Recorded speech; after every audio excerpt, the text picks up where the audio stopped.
Salom salom, meni matematiklarim salomatmisiz? Sizlar bilan yana ko'rishib turganimdan juda ham xursandman. Demak, 3-sinf uyga vazifalarni boshlaymiz. 65-bet, 11 hamda 12 misollar. Demak, misolni 11-dan boshladik. 11-misolda, demak, ekranlaringizda ko'rinib turganidek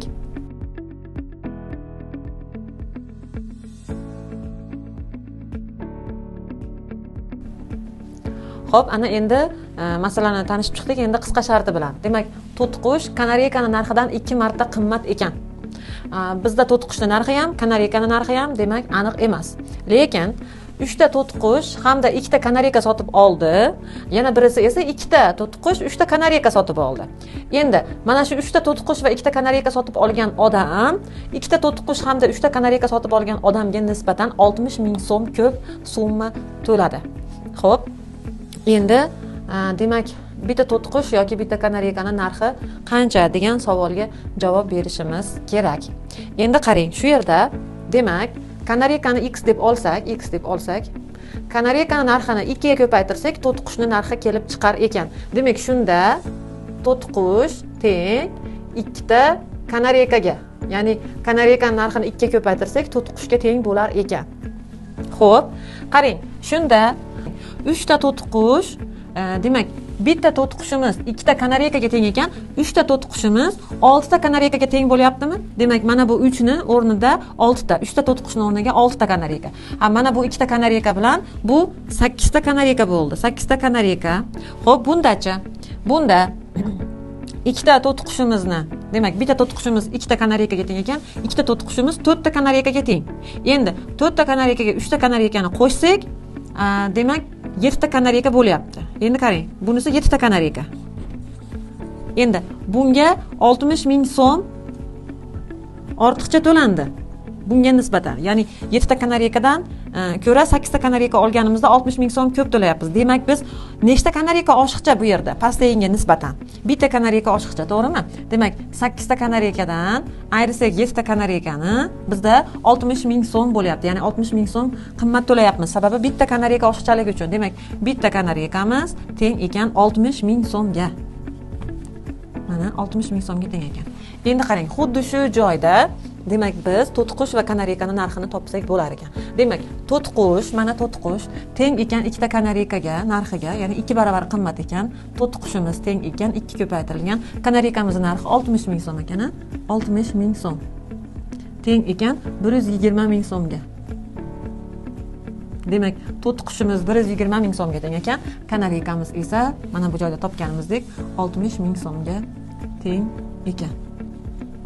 Mana azizlar, javoblarni topib oldik. Sizlarga qiyinchilik tug'dirmadi degan umiddaman. Tushungan bo'lsangiz tushundim deb yozing, tushunmagan bo'lsangiz tushunmadim deb yozing. Albatta men qayta tushuntirishdan erinmayman. Xo'p, doskamiz skrinshot bo'lib sizga tashlanadi. Siz videoni pauzaga qo'yib ko'chirib olasiz. Men esa 12-misolga o'taman.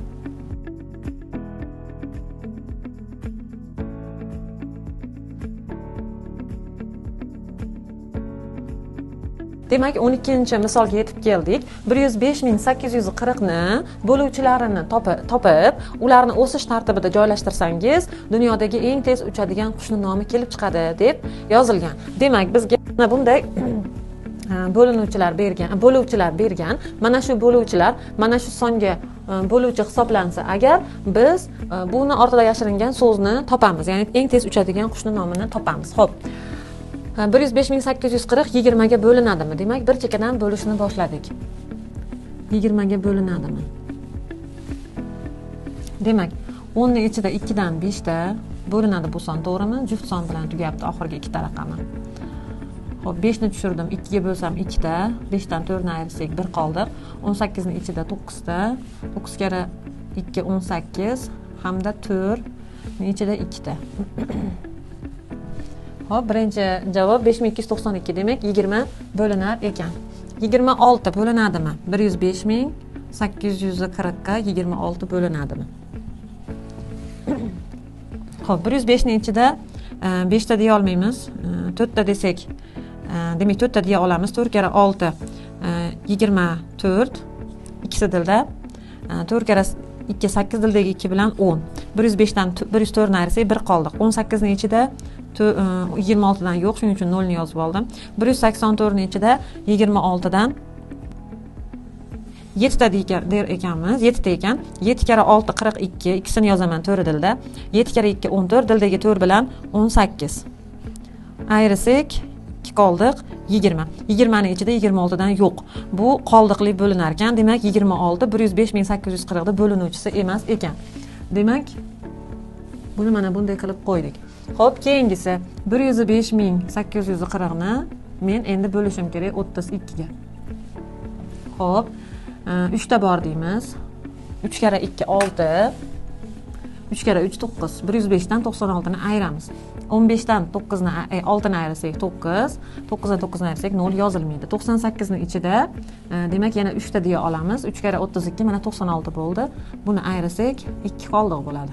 Endi 24 ning ichida yo'q, 240 ning ichida demak qarang. 24 bo'lish uchun mana buni 8 ga ko'paytirishimiz kerak.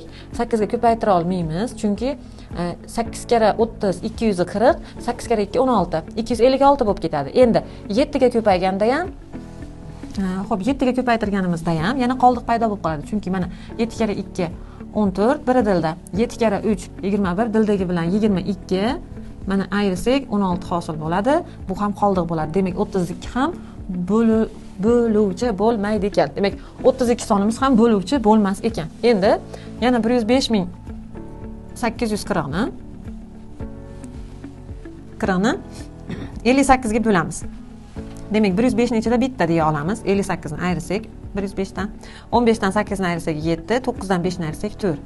Xo'p, 478 ning ichida 58 dan nechta deya olar ekanmiz? 8 kere 8 64, 6 dilda, 8 kere 5 40, dildagi 6 bilan 46 ayirsak bu yerda 14.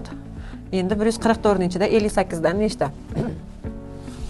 144 ning ichida 58 dan 2 ta deya olamiz.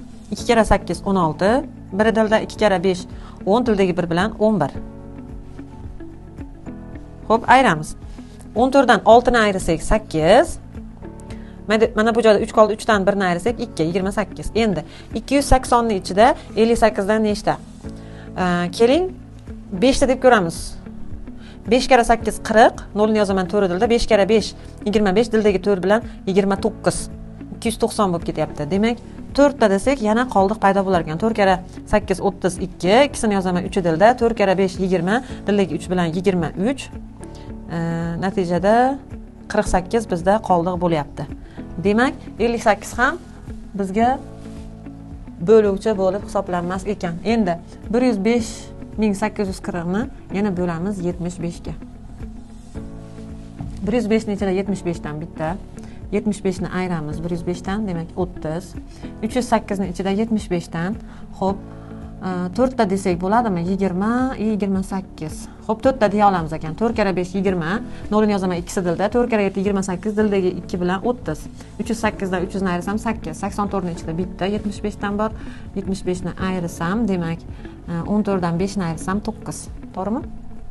Xo'p, 90 ning ichida 75 dan bitta, yana bizda 25 qoldiq bo'ladi. Demak 75 ham bizga bo'luvchi bo'lib hisoblanmas ekan.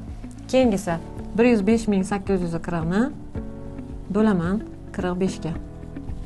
Xo'p, 105 ning ichida 45 dan, demak 2 ta, 2 kere 45 90 bo'ladi. 105 dan 90 ni ayirsak 15. Endi 8 ni tushiraman. 158 ning ichida 45 dan. Xo'p, 3 ta desak bo'ladi. 3 kere 5 15, bir dilda, 3 kere 4 12, dildagi 1 bilan 13. 8 dan 5 ni ayirsak 3, 5 dan 3 ni ayirsak 2. Endi 234 ning ichida 45 dan nechta? 234 ning ichida 45 dan, demak 5 ta desak bo'ladi. 5 kere 5 25, ikkisi dilda, 5 kere 4 20, dildagi 2 bilan 22. Demak 14 dan 5 ni ayirsak 9. 90 ning ichida 45 dan 2 ta, demak 2 kere 45 90, 90 dan 90 ni ayirsak 0. Demak 45 bo'linar ekan. Xo'p, aziz o'quvchilar, men mana bu joyni o'chiryapman. Kerak. Bitta bor. 105 dan 54 ni ayiraman. 1 hamda 5 51. Xo'p, 518 ning ichida 54 dan nechta? Xo'p, desam bo'lar ekan. Demak 9 ta. 9 kere 4 36, 3 dilda. 9 kere 5 45, dildagi 3 bilan 48. Ayiryapman. 2 3 32. Xo'p, 324 ning ichida 4 dan nechta? 54 dan nechta? Xo'p, deb ko'ramiz. 6 kara 4 24, ikkisi dilda. 6 kara 5 30, dildagi 2 bilan 32. Demak 0. Mana bu 0 esa mana bu joyga yoziladi. Demak, 54 ham bo'linar ekan. 54 ham bo'linar ekan.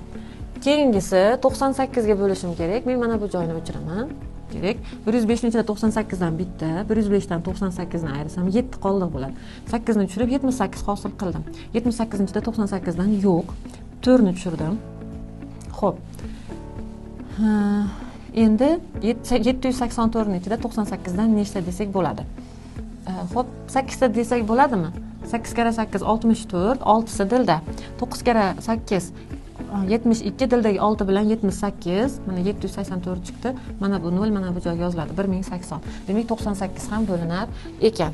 Endi mana bu joyga yozyapman. Keyingi raqamimiz 126 1840 ni. Xo'p, 105 ni olmaymizda, endi 4 xonali sonni olamiz. 126 ni ichida 1058 ni ichida 126 dan nechta? 1058 ni ichida 126 dan keling 8 ta deb ko'ramiz. 8 kara 6 48, 4 dilda. 8 kara 2 16, dildagi 4 bilan 20, ikkisi dilda. 8 kara 1 8, dildagi 2 bilan 10. Xo'p, 1058 dan 1008 ni ayirsak, javob 50 ga qoldik. 504 ni ichida xo'p, 4 ta deb olamiz. 4 kara 6 24, ikkisi dilda. 4 kara 2 8, dildagi 2 bilan 10, biri dilda. 4 kara 1 4, dildagi 1 bilan 5. Demak, 504 dan 504 ni ayirsak 0, mana bu 0 esa mana bu joyga yoziladi 840 ekan. Endi keyingisi demak 126 ham bo'linar ekan. Xo'p, endi 105840 ni men bo'lishim kerak 189 ga. Xo'p, 1058 ning ichida 189 dan keling 5 ta deb olamiz. 5 kara 9 45, 4 dilda. 5 kara 8 40, dildagi 4 bilan 44, yana 4 dilda. 5 kara 1 5, dildagi 4 bilan 9. Xo'p, 8 dan 5 ni ayirsak 3, 5 dan 4 ni ayirsak 1, 10 dan 9 ni ayirsak 1. Endi 1134 ni ichida 189 dan 6 ta bor deb ko'raylik. 6 kara 9 54, 5i dilda. 6 kara 8 48, dildagi 5 bilan 53, yana 5i dilda. 6 kara 1 6, dildagi 5 bilan 11. Mana misolimizni to'g'ri ishlabmiz. Mana bu 0 esa mana bu joyga yoziladi 560. Demak 189 ham bo'linuvchilarga kirar ekan. Xo'p, endi bularni o'sib borish tartibida yozamiz. Eng kichigi 20, keyin 45 o'sib borish tartibida yozilibdi. 45, 54, 98, 126, 189. Xo'p, 20 da S harfi yashiringan, 45 da A harfi yashiringan, 54 da P harfi yashiringan, 98 da yana S harfi yashiringan, 126 da A harfi yashiringan, 189 da esa N harfi yashiringan. Bu dunyodagi eng tez uchadigan qushni nomi Sapsan. Bu lochinning yana bir turi bo'lib, tezligi 320 ming km/soatga harakatlanadi. Demak, tezligini yozib qo'yapman. 320 ming km/soatiga.